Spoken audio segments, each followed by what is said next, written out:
வணக்கம். எம்ஜிஆர் மூக்க சொரிஞ்சு முகம் இறுக்கமா வச்சிருந்தா அவர் பயங்கர கோவத்துல இருக்காருன்னு அர்த்தம். முதல் மனைவி ஆவியோட பேச முயன்ற எம்ஜிஆர் வியாழக்கிழமான நான்வெஜ்ஜ விரலால கூட தொட்டு பார்க்க மாட்டாராம். நிறைய சுவாரஸ்யமான எம்ஜிஆர் பத்தின தகவல்கள் தான் இன்னைக்கு இந்த வீடியோல நம்ம பார்க்க போறோம். வாங்க வீடியோக்குள்ள போகலாம். வீடியோவை ஸ்கிப் பண்ணாம பாருங்க, அப்பதான் வீடியோ இன்ட்ரெஸ்டிங்கா இருக்கும். எம்ஜிஆர் மூக்க சொரிஞ்சிட்டு முகம் இறுக்கமா வச்சிருந்தா அவர் கோபமா இருக்காருன்னு அர்த்தமா.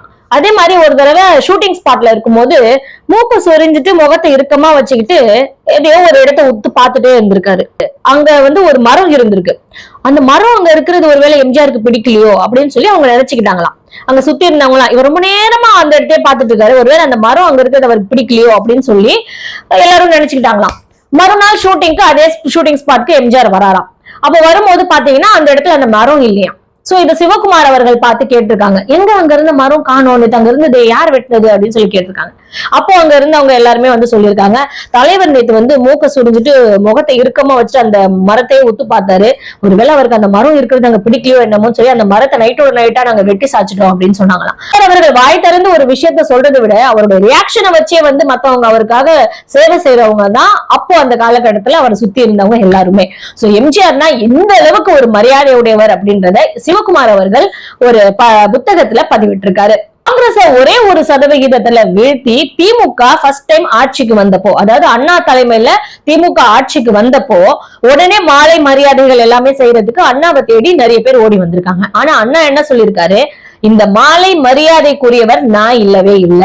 இந்த மாலை மரியாதைக்குரிய ஒரே ஒரு நபர் யாருன்னு பாத்தீங்கன்னா எம்ஜிஆர் அவர்கள். இப்ப அவர் ராயப்பேட்டை மருத்துவமனையில குண்டடிப்பட்டு அட்மிட் ஆயிருக்காரு. சோ அந்த நேரத்துல பாத்தீங்கன்னா அண்ணா அவர்கள் இந்த விஷயத்த எல்லார்கிட்டயும் சொல்லியிருக்காங்க, இந்த மாலை மரியாதை எனக்கு வேணாம், நீங்க எல்லாம் முதல்ல போயிட்டு ராயப்பேட்டால போயிட்டு எம்ஜிஆர் அவரை நேர்ல பார்த்து அவர்கிட்ட பேசி அவருக்கு வாழ்த்து சொல்லிட்டு வாங்க. அவர் இல்லாம இந்த திமுக இன்னைக்கு ஆட்சிக்கு வந்திருக்க வாய்ப்பே இல்ல, முதல்ல அவருக்கு போய் மாலை மரியாதை கொடுங்க, அவரை வாழ்த்து சொல்லிட்டு வாங்க அப்படின்னு சொல்லி அண்ணாவே அனுப்பி வச்சிட்டாராம். சோ அந்த அளவுக்கு அண்ணாவே எம்ஜி ராமச்சந்திரன் அப்ப அவ்வளவு நேசிப்பாரு. அதுதான் உண்மையான விஷயம். எம்ஜிஆருடைய முதல் படம் என்னன்னு எல்லாருக்கும் தெரியும். ஆனா எம்ஜிஆரோட கடைசி படம் என்ன தெரியுமா?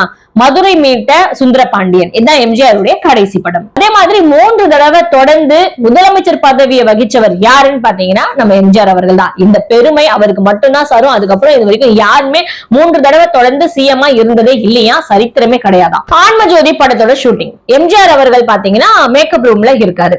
சோ வெளியே 2 லைட்மேன் பேசிக்கிறாங்களாம். என்ன பேசிக்கிறாங்கன்னா, நாஷ்டா சாப்பிட்டியா அப்படின்னு சொல்லிட்டு ஒருத்தர் இன்னொருத்தரை பார்த்து கேக்குறாரு, எங்கப்பா ஏதோ அவசர அவசரமா வாயில பிச்சு போட்டுட்டு ஓடி வந்தேன் அப்படின்னு சொல்லியிருக்காரு. ஏன்பா, நம்ம வேலை செய்யறதே ஒரு ஜான் வயிற்றுக்கு தான், அப்படி இருக்கும்போது அப்படியே அவசர அவசரமா சாப்பிடுற, நல்லாவே சாப்பிட்டுட்டு வர வேண்டியதானே அப்படின்னு சொல்லி இன்னொரு லைட்மேன் சொல்லியிருக்காரு.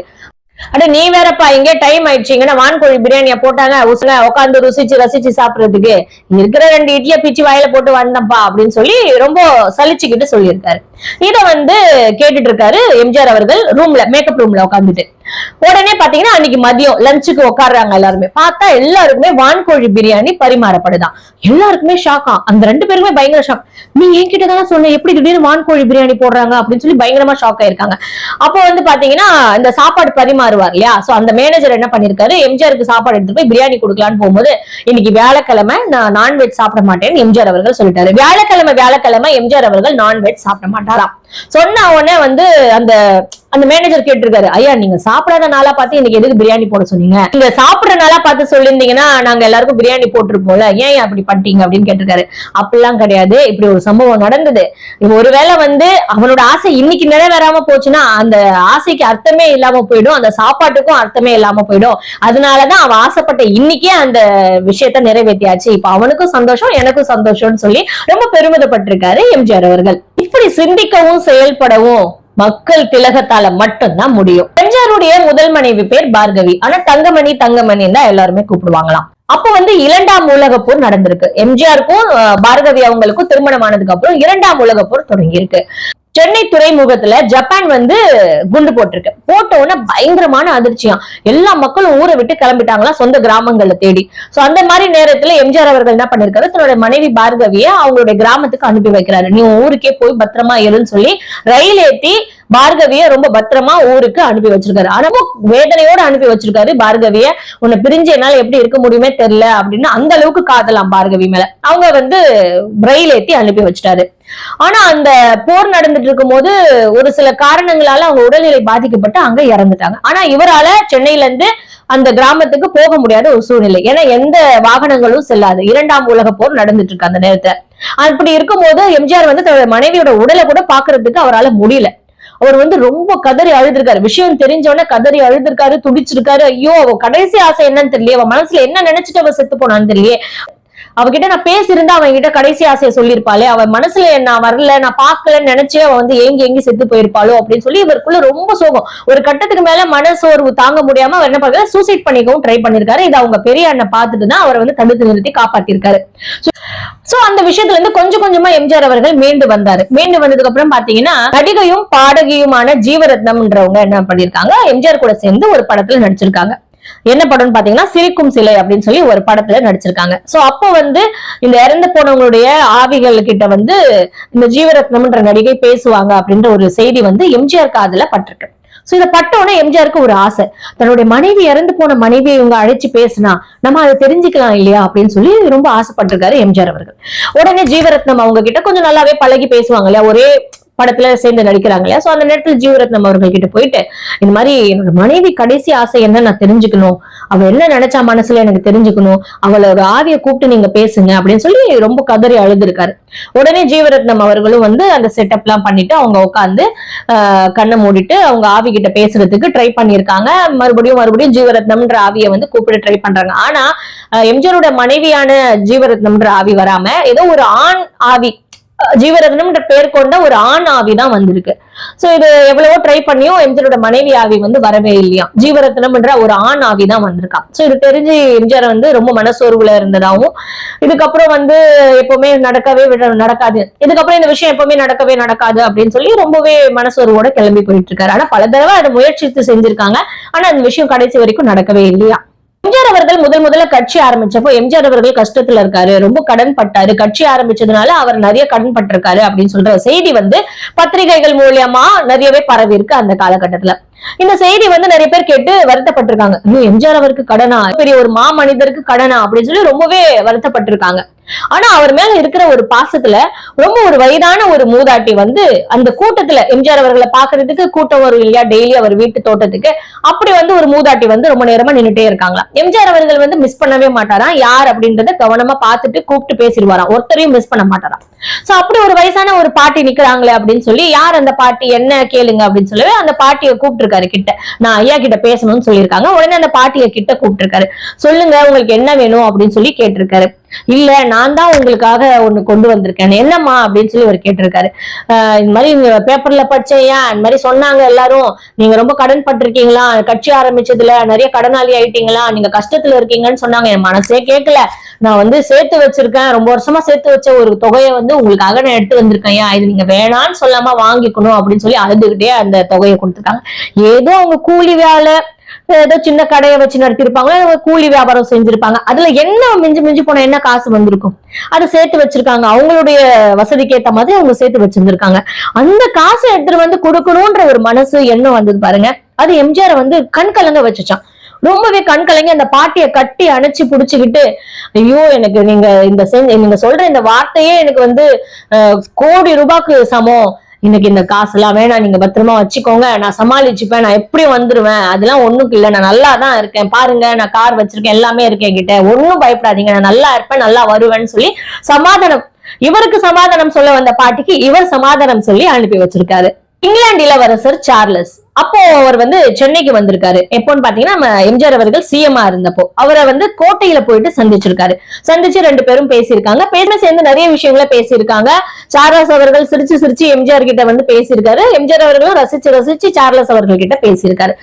சார்லஸ் அவர்களை வந்து ஆளுநர் மாளிகையில தங்க வைக்கிறதுக்கு முடிவு எடுத்திருக்காங்க. அப்போ கார்ல ஏத்தி அவர் வந்து அனுப்பி வச்சிருக்காங்க. அப்போ கார்ல போகும்போது அங்க கூட இருந்த உதவியாளர் கிட்ட சார்லஸ் அவர்கள் கேட்கிறாராம், அவர் என்ன ராஜ பரம்பரையை சேர்ந்தவரா அப்படின்னு சொல்லி இங்கிலாந்தோட இளவரசர் சார்லஸ் வந்து கேட்டிருக்காரு. உடனே அவர் சொல்லியிருக்காரு, ஐயா அப்படிலாம் ஒண்ணும் இல்ல, அவர் வந்து ரொம்ப கஷ்டப்பட்டவர்னு சொல்லி சின்ன வயசுல இருந்து அவர் எம்ஜிஆர் அவர்கள் எப்படி எல்லாம் கஷ்டப்பட்டாரு, அவருடைய ஃபுல் டீடைல்ஸ் ஃபுல் கதையும் வந்து சார்லஸ் அவர்கள் கிட்ட சொல்லியிருக்காரு. இதை கேட்ட சார்லஸ் வந்து நம்பவே இல்லையா, இவ்வளவு கஷ்டப்பட்டவரா, இப்படி இருந்தவரா, ஆனா இப்ப வேணா அவர் இப்படி இருந்திருக்கலாம், ஆனா போன ஜென்மத்துல அவர் வந்து ராஜ குடும்பத்துலதான் பிறந்திருக்கணும், அவர் ஒரு பெரிய ராஜாவா தான் இருந்திருக்கணும், அவரோட முகத்துல ஏதோ ஒரு விஷயம் எனக்கு தெரியுது, எனக்கு தோணுது அப்படின்னு சொல்லி அவர் சொல்லியிருக்காரு. எம்ஜிஆருடைய முகத்தை பார்த்து இளவரசர் சார்லஸே வந்து வியந்து பார்த்த ஒரு விஷயம் தான் இந்த விஷயம். எம்ஜிஆருடைய பாசிட்டிவான விஷயங்கள் மட்டுமே நம்ம நிறைய பார்த்துட்டு இருக்கோம். எம்ஜிஆருடைய நெகட்டிவான ஒரு 2 விஷயங்கள் நான் உங்ககிட்ட ஷேர் பண்றேன். கோவப்படாதீங்க, கமெண்ட் பண்ணுங்க, இது உண்மையா இருக்குமா இல்லையா அப்படின்றது. என்னன்னு பாத்தீங்கன்னா, எம் ஆர் ராதா அவர்களை வந்து எம்ஜிஆர் அவர்கள் வந்து எம்ஜிஆர் சுட்டுட்டாருன்னு சொல்லி நம்ம எல்லாருமே கேள்விப்பட்டிருக்கோம். சோ இதுதான் உண்மை. ஆனா எம்ஜிஆர் வந்து அவர் ஒரு இடத்துலதான் சுட்டு இருந்தாரு கழுத்துல. எம் ஆர் ராதாக்கு 2 குண்டுகள் பட்டிருந்தது. இந்த 2 குண்டுகள்ல ஒரு குண்டு நெத்தில எம் ஆர் ராதா அவரை தன்னைத்தானே சுட்டாரு. இங்க சுட்டாலே மனுஷன் அவ்வளவுதான் ஆஃப். அதுக்கப்புறம் வந்து அவர் எந்திரிக்க வாய்ப்பே இல்லைன்னு வச்சுக்கோங்களேன். சோ அப்படி இருக்கும்போது 2வது குண்டு எம் ஆர் ராதாக்கு இங்க கழுத்துல பட்டிருக்கான். ஒரு குண்டு இங்க சுட்டுக்கிட்டாரு அவரு. அப்ப இந்த 2வது குண்டு யார் சுட்டாங்க அப்படின்ற ஒரு கேள்வி அப்போ எழுப்பப்பட்டிருக்கு. அந்த குண்டோட நம்பர் வேறையா, அந்த குண்டோட நம்பர் வந்து வேற துப்பாக்கியோட நம்பரா. சோ இது 2மே வந்து மூடி மறைக்கப்பட்டுச்சு. எம் ஆர் ராதாவை வந்து ஜெயிலே வச்சு அழிக்கிறதுக்கு பாத்துருக்காங்க. அப்போ வந்து இருந்த எம்ஜிஆரோட ஆட்சி தப்பு பண்ணினவங்களை வந்து விட மாட்டாராம், அவர் கோவப்படுவாராம். எம்ஜிஆர் கோவம் வந்துச்சுன்னா பயங்கரமான கோவம் வருமா, ஏதாவது தப்பு பண்ணா அவங்களை விடவே மாட்டாராம், அடிச்சு தும்சமாக்கிடுவாராம். சோ அந்த மாதிரி ஒரு கோவம் வருமா. இவ்வளவு ஒரு நல்லவருக்குள்ள ஒரு கோவமும் இருக்கதானே செய்யும், அது நியாயமானது தானே. சோ அப்படி இருக்கும்போது எம் ஆர் ராதா வந்து ஏன் எம்ஜிஆர் சுட்டிருக்க மாட்டாரு, இல்ல வேற யாராவது அங்க சுட்டாங்களா? சோ இந்த விஷயங்கள்லாம் வந்து இன்னி வரைக்கும் நிரூபிக்கப்படாத ஒரு விஷயமா தான் இருந்துட்டு இருக்கான். ஏன்னா எம் ஆர் ராதா வந்து ஜெயிலே வச்சு க்ளோஸ் பண்ண முடிச்சணும்னு சொல்லி நிறைய பேர் ட்ரை பண்ணிருக்காங்க. அப்போ கலைஞர் அவர்கள் வந்து எம்ஜிஆர் அவர்களை வந்து வெளியே கொண்டு வரதுக்கு முயற்சி செஞ்சு ஹெல்ப் செஞ்சு கார் அனுப்பி எம் ஆர் ராதாவை விடுதலை செஞ்சு வெளியே கொண்டு வந்திருக்காரு. சோ நிறைய உதவி பண்ணி எம் ஆர் ராதா வெளியே கொண்டு வந்தது யாருன்னு பாத்தீங்கன்னா, எம்ஜிஆருக்கு எதிர்மறையா இருந்த கலைஞர் அவர்கள் தான் இந்த வேலையை பார்த்திருக்காரு. சோ அதனாலதான் எம் ஆர் ராதா வெளியவே வந்தாராம், அதுக்கப்புறம் ஒரு லைஃப் லீட் பண்ணாராம். இது ராதா ரவி அவர்களே அவருடைய வாயால சொன்ன வாக்குமூலம். ஒருவேளை அந்த 2வது குண்டு யார் சுட்டிருப்பாங்க எம் ஆர் ராதாவை, நீங்க என்ன நினைக்கிறீங்க அப்படின்றத எனக்கு கமெண்ட் பண்ணுங்க. எம்ஜிஆருக்கு யார் தப்பு பண்ணாலும் பிடிக்காது. அதே மாதிரி ஒரு இயக்குனர் என்ன பண்ணிருக்காரு, ஒரு ப்ரொடியூசர் கிட்ட சொல்லியிருக்காரு, நான் குறிப்பிட்ட காலத்துக்குள்ள இந்த நடிகரை வச்சு நான் வந்து படம் பண்ணி கொடுத்துறேன் அப்படின்னு சொல்லி ஒரு படத்தையும் வாங்கியிருக்காரு, படப்பிடிப்பும் நடத்திருக்காரு. ஆனா படப்பிடிப்பு வந்து ஃபுல்லா முடிக்கவே இல்லையா, படம் பத்தவே இல்லை, எனக்கு இன்னும் பணம் வேணும் அப்படின்னு சொல்லி மேலவும் கேட்டிருக்காரு. அந்த ப்ரொடியூசருக்கு ரொம்ப கோவம் வந்துச்சு, ரொம்பவே லேட் பண்ணிட்டாரா அந்த படம் எடுக்கவே, அதுவும் பணம் வாங்கிட்டே இருக்காரா, ரொம்ப செலவு வச்சிருக்காரு, சொன்ன பணத்தை விட அதிகமா செலவு பண்ணிருக்காரு அந்த ப்ரொடியூசர். ஆனாலும் மேலும் எனக்கு பணம் இருந்தாதான் நான் அந்த படத்தை முடிப்பேன்னு சொல்லி அந்த இயக்குனர் சொல்லியிருக்காரு. இவர் கோவப்பட்டிருக்காரு, இவர் என்ன பண்றதுன்னே தெரியல. சரி நம்ம ஒண்ணு பண்ணலாம், நேரா தலைவர்கிட்ட போயிடலாம், அப்ப சிஎம்ஆ இருந்திருக்காரு தலைவர்கிட்ட போயிடலாம், அவர்கிட்ட போயிட்டு எல்லா உண்மையும் சொல்லி இதுக்கு ஒரு வழி கேட்கலாம் அப்படின்னு சொல்லியிருக்காரு. உடனே இவர் வந்து எம்ஜிஆர் அவர்கள் கிட்ட போயிட்டு இந்த மாதிரி எல்லா விஷயமும் சொல்லியிருக்காரு. உடனே அந்த இயக்குனரை கிளம்பி வர சொல்லு அப்படின்னு சொல்லியிருக்காங்க. அவர் எம்ஜிஆர் அவர்கள் தோட்டத்துக்கு கூப்பிட்டா எல்லாரும் அப்ப பயப்படுவாங்களாம். ஏன்னா தப்பு பண்ணவங்களா இருந்தா கண்டிப்பா பயப்படுவாங்க. இது தப்பு பண்ணாதவங்களா இருந்ததுன்னா தைரியமா போயிட்டு சாப்பிட்டு வருவாங்க. தப்பு பண்ணவங்கன்னா கண்டிப்பா அடி விழுன்றது கன்ஃபார்ம். சோ அந்த மாதிரி பயப்படுறாரு அந்த இயக்குனர், எப்படிடா போறதுன்னு. அதே மாதிரி பயந்துட்டே போயிருக்காரு, கூப்பிட்டாரு, வேற வழியில போய் தான் ஆகணும், போயிட்டாரு. ஆனா எம்ஜிஆர் அவர்கள் எழுந்திருச்சு ஒரே அறையாம், சரியான அறையாம், கிருகிருன்னு ஆயிடுச்சு அவனுக்கு. அப்படியே அந்த மாதிரி ஸ்ட்ராங்கா இருப்பாராம், அவர் அரைஞ்சானா அந்த மாதிரி ஒரு அறை விழுமா. சோ அந்த மாதிரி கோவப்பட்டிருக்காரு எம்ஜிஆர் அவர்கள். தப்பு பண்ணா தண்டிக்க தான் செய்வேன், நீ எப்படி அப்படி பண்ணலாம், அவனோட படத்தை அவனுக்கு முடிச்சு கொடுக்கணுமா இல்லையான்னு சொல்லி இந்த மாதிரி ஏமாத்துறது தவறுன்னு சொல்லி கண்டிச்சு தண்டிச்சிருக்காரு. டிஎம்கேல ஒரு முக்கியமான பிரமுகர், அவர் பேர் சொல்றதுக்கு நான் விரும்பல. சோ அங்க போயிட்டு அவர் என்ன பண்ணிருக்காரு, இதுதான் சாக்குன்னு அவங்க என்ன பண்ணிருக்காங்க, இந்த இயக்குனரை அவங்க பக்கம் இழுத்திருக்காங்க. இவர் கொஞ்சம் முக்கியமான இயக்குனரா, சோ இவரை அவங்க பக்கம் இழுத்திருக்காங்க. இழுத்துட்டு எம்ஜிஆருக்கு எதிராக தூண்டி விட்டுருக்காங்க. அவரை வச்சு அந்த இயக்குனரை வச்சு அப்போ வந்து மீட்டிங்ல பேச வைக்கிறது, எம்ஜிஆருக்கு எதிராக பேச வைக்கிறது, அந்த மாதிரியான சிலிமிஷமான வேலைகள்லாம் பார்த்திருக்காங்க. ஏன்னா வந்து எம்ஜிஆரை எதிர்த்து ஒரு ஆளை வந்து நம்ம கைக்குள்ள வச்சுக்கணும் அப்படின்னு சொல்லி எம்ஜிஆருக்கு எதிரியான அந்த முக்கியமான ஒரு நபரை இவங்களே எதிரியா மாத்திருக்காங்க. அவர் அறதான் விட்டாருன்னு தான் இவர்கிட்ட சொல்லியிருக்காங்க. ஆனா இவங்க அவருக்கு எதிரியா மாத்தி எல்லா மேடைகளையும் பேச வச்சு முழுமையா ஒரு கங்கா சந்திரமுகியா மாறின மாதிரி அந்த இயக்குனர் வந்து முழுமையா திமுகவுக்கு ஒரு முக்கியமான நபரா மாத்திருக்காங்க. சோ இந்த விஷயம் வந்து எம்ஜிஆருக்கு ஒரு சாதாரண விஷயம், நீ போனா போயிட்டு போ, அதெல்லாம் நான் கண்டுக்கவே மாட்டேன்ற மாதிரி அவர் கேரக்டர். ஆனா இவங்க ஆள் கிடைச்சா போதும், எப்படி எம்ஜிஆருக்கு ஆப்போசிட்டா என்னெல்லாம் பண்ண முடியும் அப்படின்னு யோசிக்கிற கேரக்டர்ஸ் டிஎம்கேல இருக்கிறவங்க. சோ இதுதான் அப்ப நடந்திருக்கு. எம்ஜிஆர் அவர்கள் பாத்தீங்கன்னா சிஎம் ஆகிறதுக்கு முன்னாடி மீட்டிங் எல்லாம் போய் போடுவாங்க இல்லையா, சோ மீட்டிங் எல்லாம் பேச போவாங்க இல்லையா, சோ அந்த மாதிரி மீட்டிங் போகும்போது என்ன பண்ணிருக்காரு, எப்பவுமே அவர் வந்து பாத்தீங்கன்னா கார்ல வந்து பணக்கட்டு ஒண்ணு வச்சிருப்பாருன்றது நம்ம எல்லாருக்குமே தெரியும். அதே மாதிரி சிலம்ப கம்பு இருக்கு இல்லையா, அந்த கம்பு வந்து அவரோட கார்ல அவர் எடுத்து வைக்காம போகவே மாட்டாராம். எப்பவுமே அவரோட சிலம்பம் அவர் நல்லா பண்ணுவாரா, நல்லா சுத்துவாரா சிலம்பம் கம்பு. சோ அதனால அந்த சிலம்ப கம்பு எப்பவுமே அவர் கார்ல எடுத்து வச்சுட்டு தான் போவாராம். ஏதாவது பிரச்சனைனா அதை எடுத்துப்பாராம். சோ அந்த மாதிரி பணக்கட்டும் இருந்துச்சான் கார்ல, சிலம்பமும் இருந்தான். சோ என்ன பண்ணிருக்காரு, டிரைவர் எம்ஜிஆர் அவர்கள், வி.என். ஜானகியோடைய பையன், மூத்த புருஷனோட பையன், அப்புறம் வி.என். ஜானகியோட அண்ணன் பையன், இவங்க எல்லாருமே 2 பேரையும் கூப்பிட்டுக்கிட்டு எம்ஜிஆர் அவர்கள் மீட்டிங்க்கு போயிட்டு மீட்டிங் முடிச்சுட்டு கிளம்பி வராரு. இரவு ஒரு 3 மணி இருக்கும். அந்த மாதிரி ஒரு நேரத்துல அவங்க கிளம்பி வர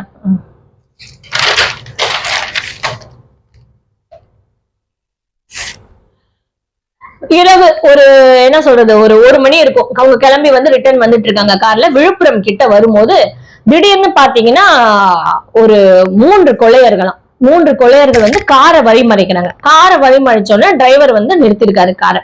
யாரா இது வழிமறைக்கிறது? பூம் இருட்டான், பயங்கரமான இருட்டா அந்த இடத்துல. லைட் எல்லாம் அப்போ அந்த காலத்துல இருந்திருக்காது இல்லையா, சோ பயங்கரமான இருட்டா இருந்திருக்கான்.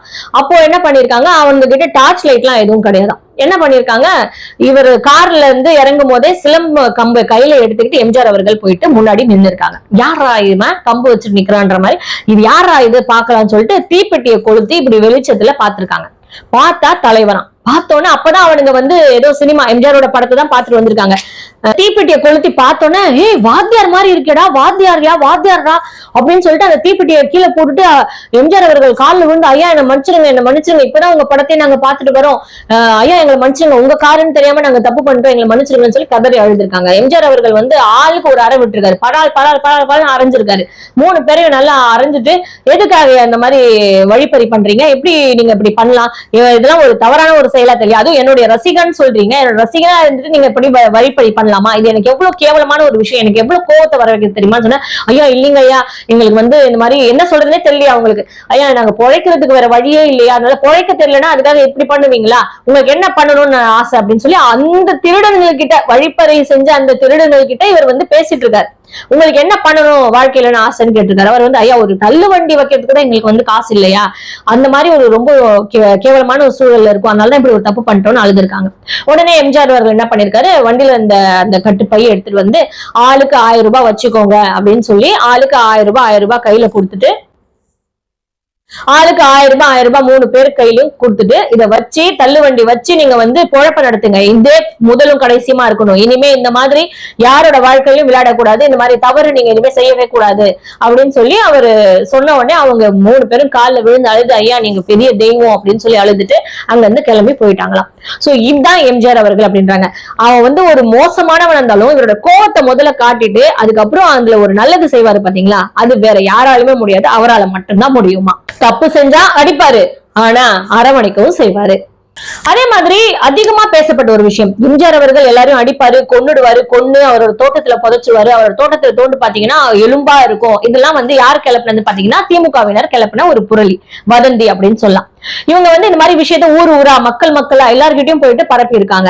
எம்ஜிஆருடைய தோட்டத்தை தோண்டுனீங்கன்னா எலும்பு கூடுகள் மட்டும்தான் வரும், ஏன்னா அப்பேற்பட்ட ஆள் அவரு, அடிச்சு கொன்னு புதைச்சிருவாரு மனுஷனை, இந்த மாதிரி ஒரு கொலகார பாவியம் அப்படின்னு சொல்லி அந்த காலகட்டத்துல பயங்கரமா இந்த விஷயத்த வந்து பரப்பி இருக்காங்க. இதை நிறைய பேர் உண்மை நம்பி இப்ப வரைக்குமே, ஆக்சுவலா நானே வந்து அது உண்மை அப்படின்னு தான் நினைச்சிட்டு இருந்தேன், ஆனா அது உண்மை கிடையவே கிடையாது. அவர் வந்து தோட்டத்துல புதைஞ்சு இருக்கிறது, எலும்புகள் எல்லாமே இருக்கிறது உண்மைதான். ஆனா அது என்னன்னு பாத்தீங்கன்னா பல வருடங்களுக்கு முன்னாடி அது வந்து ஒரு கிறிஸ்டியன் சுடுகாடா இருந்திருக்கு.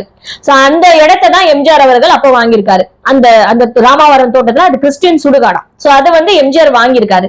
வாங்கி அந்த இடத்துலதான் அவர் வந்து வீடு கட்டியிருக்காரு.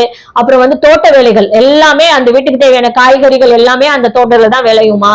சோ அந்த மாதிரி வந்து சுத்தமா ரொம்ப அழகான ஒரு வீடா, அழகான ஒரு இடமா மாத்தி எம்ஜிஆர் அங்க வாழ்ந்திருக்காரு. எம்ஜிஆர் எவ்வளவு தைரியமானவர் இருந்தா அந்த இடத்தை வாங்கியிருப்பாரு. இதை பார்த்து நம்ம பாராட்டணும். இதை பார்த்து அவர் வந்து நம்ம தப்பான ஒரு விஷயமா புரளி கிளப்பக்கூடாது. ஆனா அந்த மாதிரி பண்ணி அது இத்தனை ஆண்டுகள், கிட்டத்தட்ட எம்ஜிஆர் இருந்து என்ன ஒரு 30-40 வருஷம் ஆயிருக்குமா, இத்தனை வருஷம் கழிச்சும் அவரை பத்தி இந்த மாதிரி வதந்திகள் பரவிட்டுதான் இருக்கு. ஆனா அது உண்மை கிடையவே கிடையாது, இதுதான் உண்மை. சோ இப்போ இந்த வீடியோல நிறைய இன்ட்ரெஸ்டிங்கான தகவல்கள் எம்ஜிஆரை பத்தி நான் ஷேர் பண்ணிருக்கேன். உங்களுக்கு என்ன மாதிரியான விஷயங்கள்லாம் பிடிச்சதுல, எந்த மாதிரியான விஷயங்கள் பிடிக்கலன்றது எனக்கு கமெண்ட் பண்ணுங்க. மீண்டும் இதே மாதிரி வேற ஒரு வீடியோல நான் உங்களை சந்திக்கிறேன். நன்றி, வணக்கம்.